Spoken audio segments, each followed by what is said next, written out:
Et si l'argent n'était plus juste quelque chose qu'on dépense, mais quelque chose qu'on peut programmer? C'est exactement ça la promesse d'Ethereum. On va décortiquer ensemble comment cette blockchain s'est transformée en un véritable ordinateur mondial qui carbure grâce à des programmes assez révolutionnaires, les fameux contrats intelligents. Au début, c'est vrai, on voyait surtout les blockchains comme une sorte de nouveau coffre-fort numérique. Mais le vrai potentiel, le truc qui change tout, c'est ce qu'on peut construire avec ce qu'il y a dedans. Et voilà, la question qui a tout changé. Plutôt qu'un simple livre de comptes, les créateurs d'Ethereum se sont posé une question bien plus ambitieuse. Et si on crée un ordinateur qui n'appartient à personne et à tout le monde en même temps? Une machine de calcul universelle sur laquelle on pourrait absolument tout construire.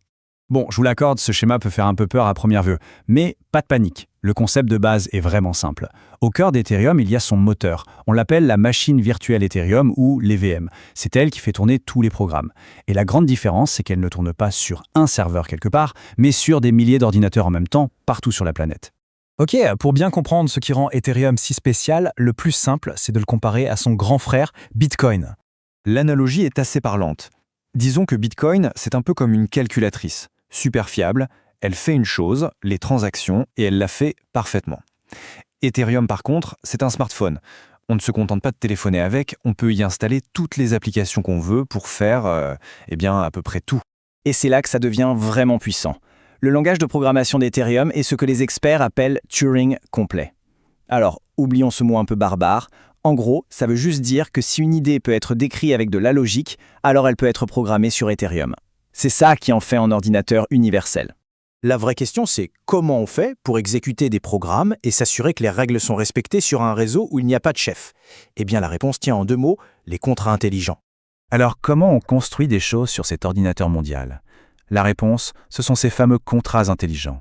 L'idée en fait ne date pas d'hier. Déjà dans les années 90, un cryptographe du nom de Nick Szabo a trouvé une analogie géniale pour expliquer ça.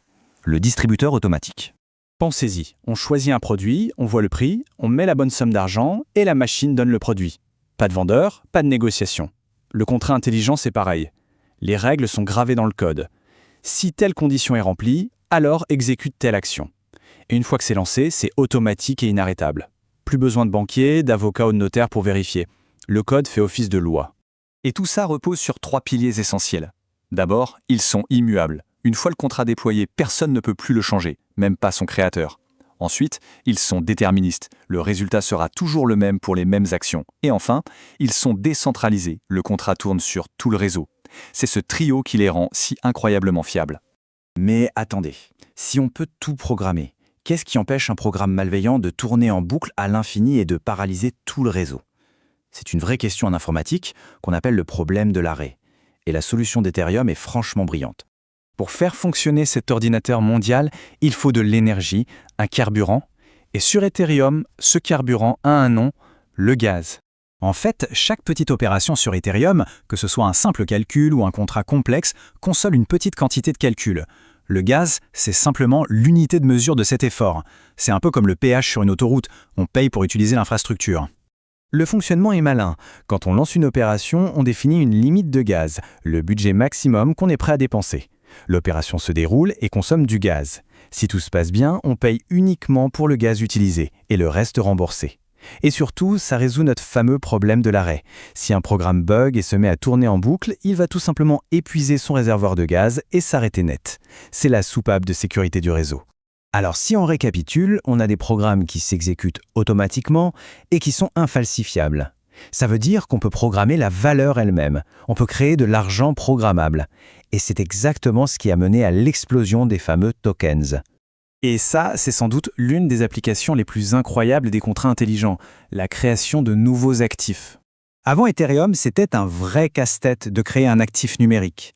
C'était un peu comme si chaque appareil avait sa propre prise électrique. Et puis la norme ERC20 est arrivée. C'est devenu le standard, la prise universelle pour les tokens sur Ethereum. D'un seul coup, n'importe quel portefeuille, n'importe quelle plateforme pouvait prendre en charge un nouveau token instantanément.